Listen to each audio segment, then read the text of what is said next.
Hi everybody, I'm Corinne Blackstone and welcome to my craft room. I'm so excited to have you here and we are going to be doing some really fun crafts today. Before we get started, be sure to check out my Instagram listed down below. I post lots of fun crafts over there, my stories, we do lots of fun games and polls, so be sure to check it out. In today's video, I'm going to show you how to use Cricut Party foil to make your own confetti or table scatter. This is such a fun product and I just love it. You can use it for all sorts of occasions. It is really easy to do and you can make them any shape that you want. We're going to make some stars and some snowmen. And I love party foil for these. They're really, really nice and they actually can cut pretty intricate cuts, which is great. These are really great for snow globe tumblers as well, if that's something you're into. I will link a snow globe tumbler video down below. That's not something I'm really good at, so if you guys are interested in making snow globe tumblers with this stuff, I will put a link down below for you guys. So let's get started. I'm so excited to show you how to make your own confetti.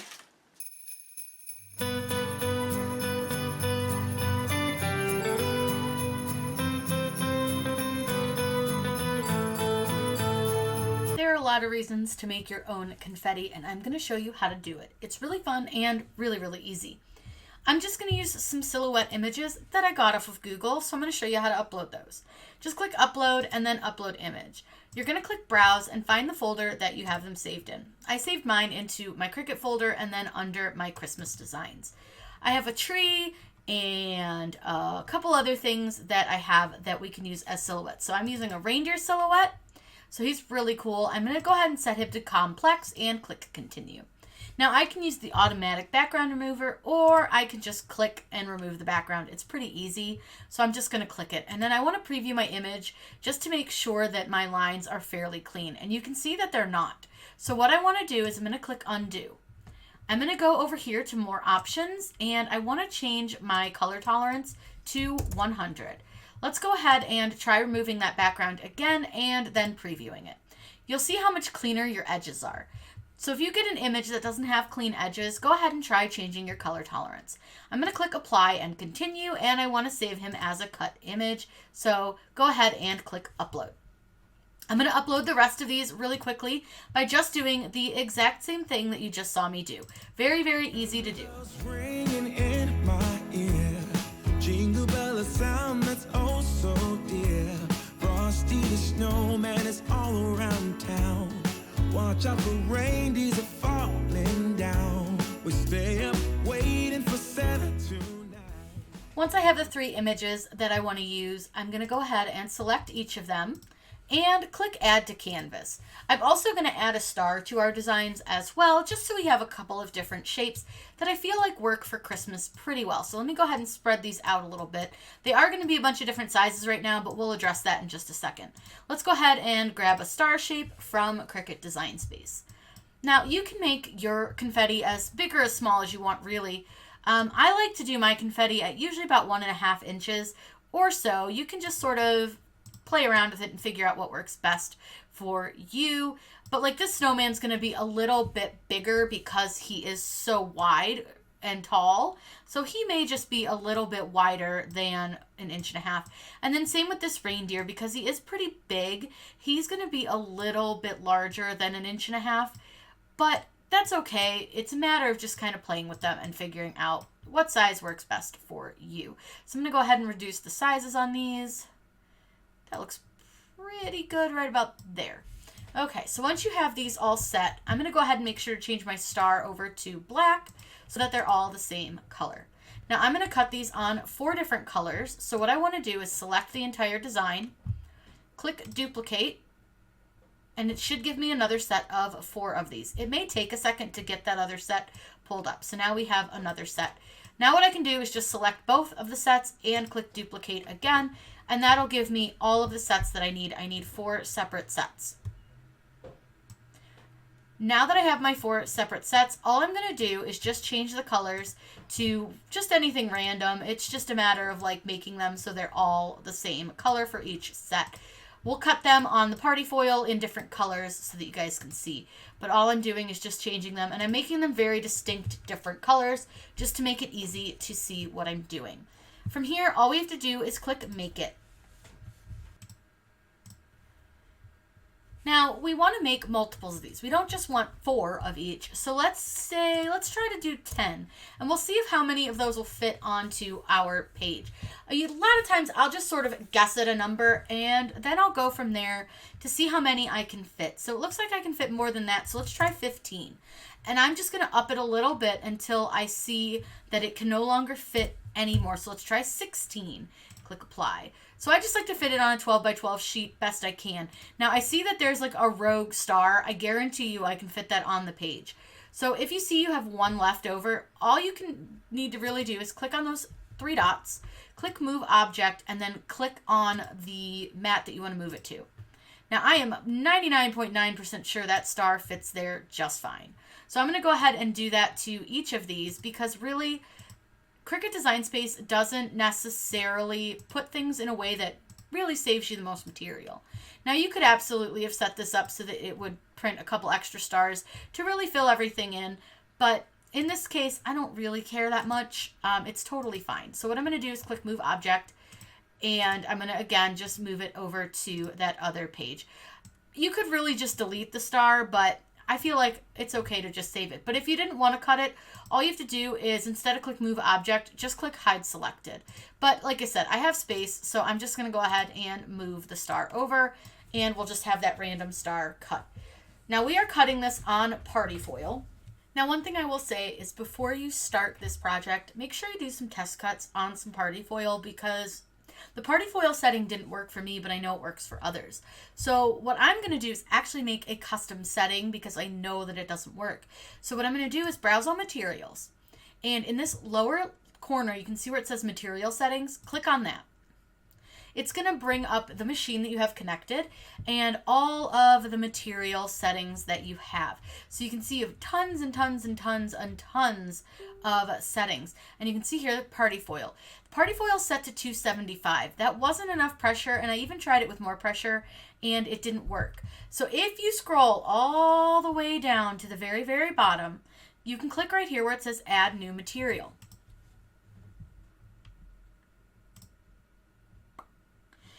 All you need to do is name your material. So I'm going to call it Party Foil Custom. And I totally spelled Party Foil wrong.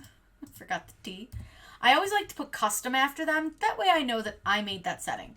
Then I'm going to click the word save. Now it's going to scroll us all the way back up to where Party Foil Custom is. And for this one, I know that my pressure needs to be all the way up to 350. So all I'm going to do is set it at 350 and then click save. Cutting it once works fine, but I just needed to put it all the way up to 350.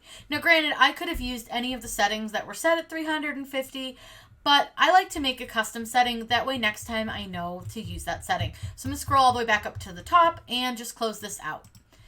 Then you're going to need to click browse all materials again once it brings up your material settings, and this time you can just search for party foil.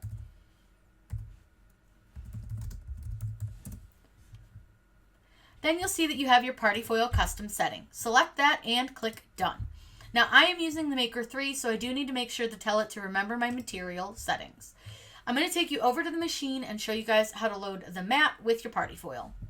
So we're ready to go ahead and cut our party foil. So this is kind of a cool product. It's really like weird feeling and it doesn't love to stick to stuff. So I do recommend using a strong grip mat. That is going to be a purple mat. So I'm going to go ahead and peel my plastic off.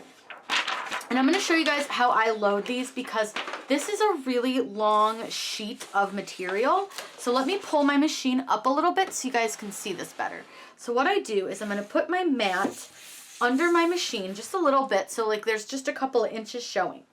I'm going to take my party foil and lay it over my machine, and then all I'm going to do is lay down my party foil onto my mat, and I want to make sure that I get it as straight as I can because this is a pretty long piece, so I just want to try to keep it pretty straight. And then I'm just going to slowly push it onto my mat by pulling my mat out under from my machine, and then as you can see I'm just kind of pressing my party foil down. Now I don't cut off the end of the party foil. I'm just going to let it hang down, and what I'm going to do is go ahead and load my mat. And then it's going to pull my mat in somewhat to measure, to make sure that there is enough material, because I'm using the Maker 3. And then all I have to do is press this button. It'll check my tool, and then it's gonna get to cutting. Now this might take a while, so I'm gonna go ahead and let this cut, and then I will come back and show you guys how to take these off. Chimney at the speed of light, while we're dancing around the Christmas tree, hugging and kissing, just you and me. Carolers are singing outside our door, lovely songs we all heard before, as they walk from house to house to wish us all a Merry Christmas Day. Oh, a Merry Christmas Day. Oh, we're chasing snowflakes as they're falling down, and follow Rudolph all across the town. Played it with me under the mistletoe. So once it's done cutting, before I take it off the mat, I like to actually cut my party foil just because it's a lot. It's not exactly super bendable, and it just doesn't really like to live its best life. So what I do is I usually will pull this up just a little bit just so I can see where the bottom is of my stars. And I don't even care if I cut this straight, to be honest. I'm not great at it anyways, and I just cut across. You won't cut your mat, don't worry, and sometimes it doesn't always cut through this party foil all the way, but you can usually kind of rip it the rest of the way as long as you have a score line. So I like to do that. It just makes it a little bit easier. And then this massive thing I toss to the corner. Then all we're going to do is go ahead and unload. And I'm going to push this out of the way just a little bit to show you guys. So normally I would tell you to unload it upside down. But for this one, the party foil just kind of pops off really, really easy. And I will say you're going to need to be a little bit careful around the snowman's little arms and the deer antler. But you can see how easy that came off. Then I'm just going to go ahead and toss this in the trash. Now this right here is where a squeegee or the little red scraper or even the spatula is going to come in handy. So I've got my little Nakapa spatula here, and this thing works really, really well to pop these off of your mat. Now I'll usually just kind of set them to the side and deal with them later, but you can kind of put them wherever you need to. Some people put them in a little cup and that helps. They're pretty staticky.